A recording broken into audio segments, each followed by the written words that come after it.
it was one of those kind of washing machine type kisses where they're like, I remember, oh, sorry. Whew, so, hello my internet family and welcome back for another episode of Makeup and Story Time. And these are videos where I just essentially do my makeup while having a chat with you.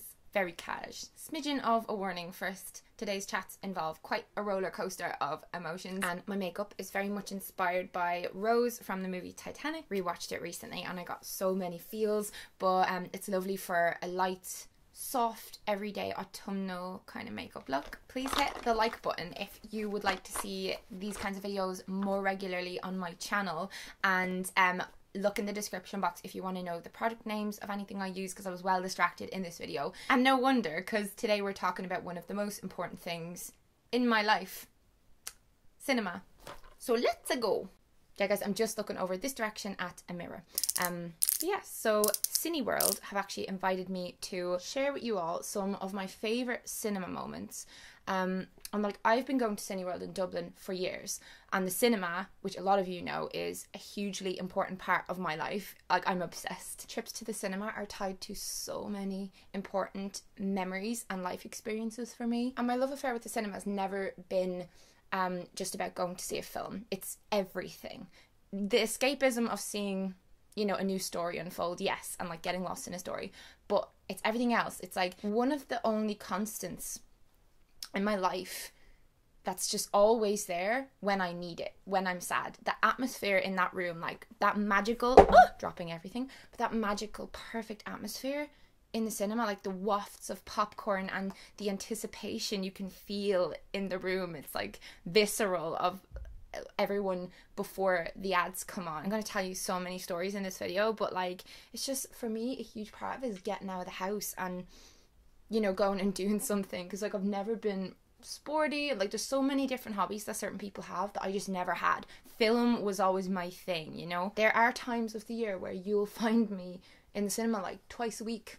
No joke. I've been known to go to the cinema on my own if there's a film out that like my friends and my family or my partner and stuff like isn't interested in. I don't care about going to the cinema on my own. My connection to the cinema started when my parents broke up, actually, because when, like, we were very young. I think I was about 6 or 7, and you'll know if you've gone through divorce, like in your family and stuff, how massive of like an upside down turn it is for you as a person. Like, your whole life is different and you have to adjust to so many things. But one of those things was like getting used to seeing my dad only on the weekends, and then for a while it was every second weekend. And one of the ways that he kind of bonded with my brother and I in a different way than he had when we all lived together, like me, him and my mum. We had to bond as a separate family unit, you know, like because I then had 2 families. He said, only emotional filming this video. It's not meant to be that emotional, but like one of his main thing was bringing us to the cinema and making a big family day out of it. So we, you know, we'd go into Dublin and go and pick our treats for the cinema. Like, we get food, but then we'd go and get stuff to bring into the cinema. Even just the whole process of picking a film to go and see, and then afterwards, like, talking about it in the car on the way home and stuff. Like, it was so nice. Oh, before that, like, I had obviously seen stuff in the cinema, like certain Disney films and all that, but I should put this on my hand concealer because it's not good to go in with the wand. But like, my favorite cinema memories, like, for example, the Harry Potter midnight screenings when the movies were coming out and stuff, and I was like a huge fan.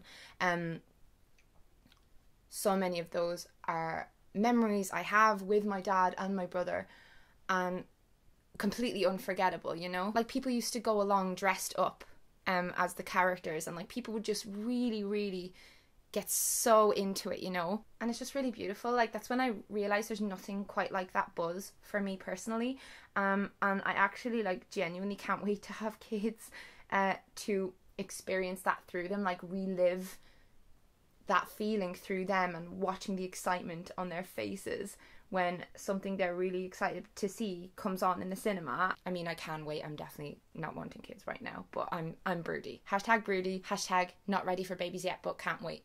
Also, so you guys know that I'm bisexual. I make a lot of videos about sexuality and stuff because, well, the feedback from you is it helps so many people about me just being open about it.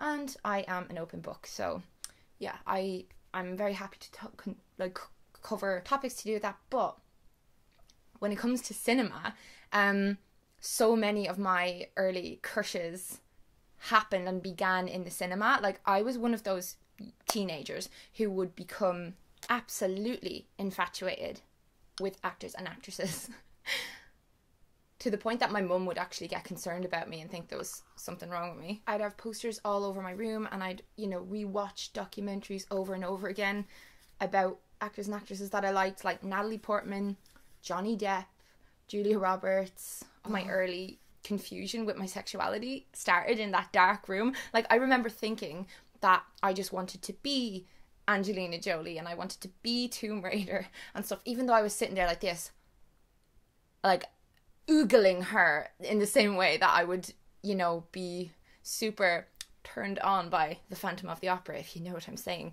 But yeah, it was years later that I realised that I likely just, well, I absolutely fancy that bum off her now, but back then even, I just didn't know that it was possible that you could be attracted to men and women. I knew I wasn't a lesbian. I knew that because I liked boys too, but I didn't know, I never see like women together or hear girls who like boys also talk about liking girls. So and yeah, I love that everyone is so open about stuff like that now, because it's super common to be bi. I also came to learn quite a lot about people in general from going to the cinema. For example, that homophobes are a thing, because I remember seeing Brokeback Mountain in the cinema. I went on my own to this one.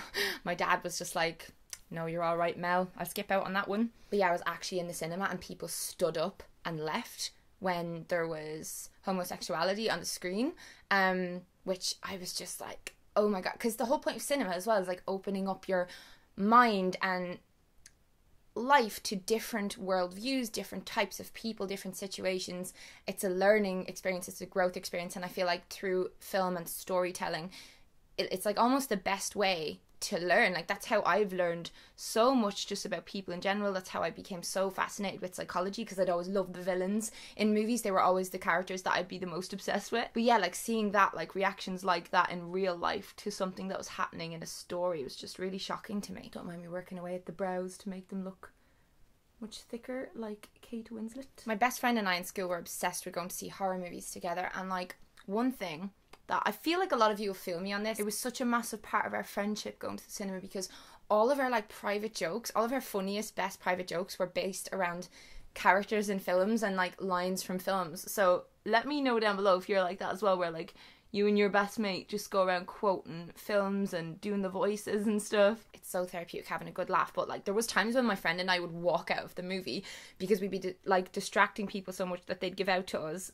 And it bothers me when people are loud in the cinema as well. But we'd go out to the bathroom just to like let the tears of laughter fall, because we'd be just in such a fit of laughing at something, and her presence there would make the joke linger for a lot longer than it should have. On a sadder note, but this is a memory that's so instilled into me, and it was the cinema was really important in me processing this. A girl in my class in secondary school actually died in a bus crash. There was a horrible bus crash in Navan. We were all in a school called Loretto, and I shared some classes with this girl called Amy. So she wasn't in my like home class, but we were in a lot of the like classrooms together. We had a lot of mutual friends and stuff. Like I would have considered her a pal, you know. We'd have the chats mostly actually about Harry Potter, and it was just really horrible the way the crash happened. It was just really random, and I think it was 5 girls in total died. 4 of them were from my school. It was one of the most awful traumatic experiences of my life. I remember waking up and seeing their faces on the TV, on the news. I don't Jesus video sorry, but it was a really horrible thing for my friend group and I to go through. And then I remember oh sorry so the Goblet of Fire came out, and we were all talking about how excited we were to see it, because we all loved the book so much, and Amy was really excited to see it as well. And we knew that there was a horrible scene gonna happen in the movie where, sorry, spoilers, but like Cedric dies, and he's a character in like Harry Potter and in the school, and then, you know, the school have this whole thing where they all get around and talk about how great he was and stuff, because that's what we were doing after the crash. And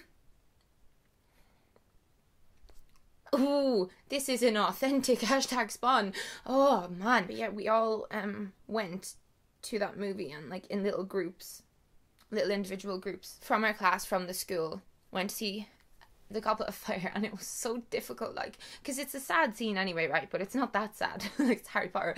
But I could, like, see where groups of people I knew who knew Amy and her actual, like, best friends and stuff were all sitting around the theatre, and I was there with my brother, and, like, a good few of my friends were there too, and we were all, like, in a couple of rows, and there was just sobs erupting from around the cinema, and I remember, like, it really helped me process her death, and it kind of helped me have a bit of closure on it. And, like, you know, it's not like she was a sister figure to me, but she was someone who was my age, and, you know, it could have been me, like, you know, it could have been one of my best friends. It was really difficult for me. I had never known anyone who died. Even to this day, her and my grandmother are the only two people who I know who's ever died. And, like, that's another thing, like, when my nana died, she was, sorry, this video is so deep, wow. I mentioned this in my book, Fully Functioning Human Almost, but, like, she was literally like a fourth parent to me. I say fourth because I have my mum, my stepdad, and my dad. But she was such a huge part of my life. Like, I'll never be able to explain. We'd go and stay with her constantly. And she got me really into reading and writing. And something me and her really loved was just, like, you know, conspiracy theories and whatnot. Like, talking about all that stuff. But yeah, the Da Vinci Code. I remember when they made a movie of the Da Vinci Code and stuff. Like, I think she died before the film came out or something. There was that, and so many other movies came out of stuff that I knew she would have loved, based around murder mystery books that she loved reading. The cinema was one of my only distractions when she passed away, like watching films. I'd go to the cinema, and anything I'd really love I would buy on DVD or box set or whatever afterwards. But just the act of getting out of the house when I was low and having something to do and all, like, I can't imagine if the cinema hadn't been there during that time, you know. It's funny, it's really bizarre actually, and this was also in my book, like, but it was the cinema and my lack of interest in the cinema is why my dad, and how my dad knew that I was depressed. When I was 19, I went through a year of really bad depression. One of the things when you're depressed is that you lose interest in once loved and adored hobbies. And, like, he would notice that he'd be bringing me to the cinema and I just wouldn't be paying attention. I'd be, like, staring passively at the screen, like, completely uninvested in what was happening.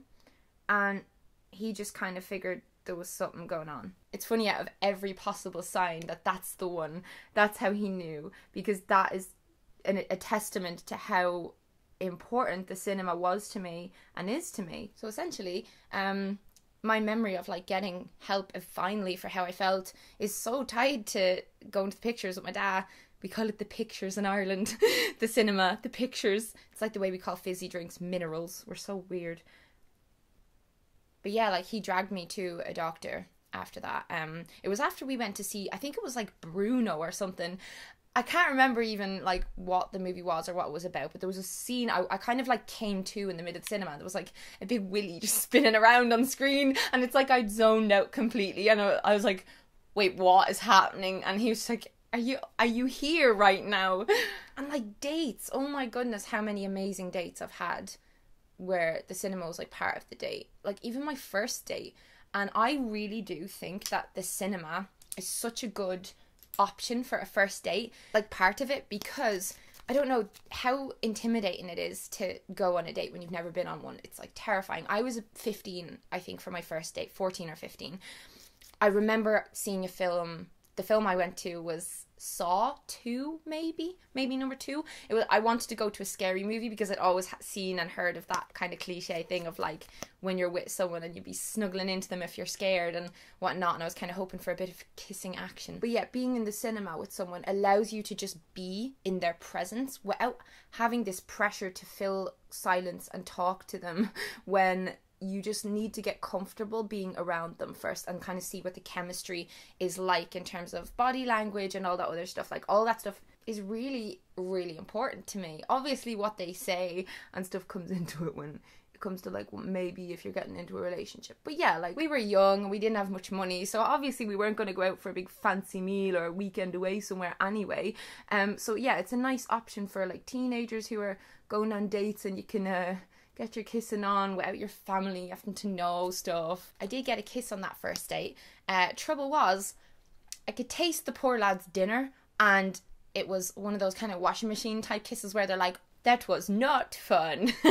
And sort of ruined the Saw franchise for me, but there you go. But like, oh my goodness, even when it comes to being in a relationship, cinema trips are so tied to, like, you guys remember Shane. I was with Shane for 6 years. I used to do videos with him and stuff like that, and for a lot of our relationship we were very, very happy, and one of our main kind of things was cinema trips together and going to see a movie, and then afterwards for like 3 or 4 hours we would have really deep conversations about what we liked, what we didn't like, and dissecting the plot and the characters and how they framed everything and stuff. We both got really into the idea of filmmaking together, because he had a degree in something that was to do with film. It was like making props and all that kind of stuff, but he had to do a lot of film studies in his degree. And I remember I was with him during his final year, and his thesis was kind of focused around sociopaths in film and stuff. So we had a huge bond through movies, and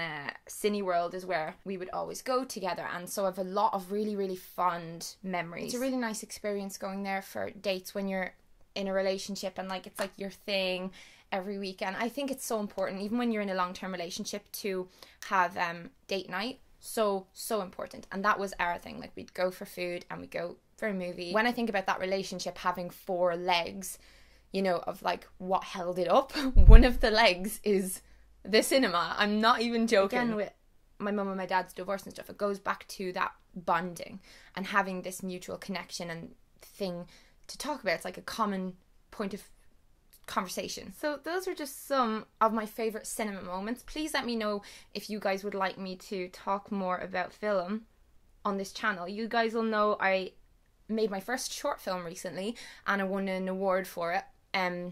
It's on this channel. It's called Choice. I absolutely see myself being involved in the film industry somehow in my future. And I have to say, this has been a joy to do this video for Cineworld. I genuinely feel like this is one of the best sponsors I've ever gotten for my channel, because it's so natural for me to talk about this kind of stuff.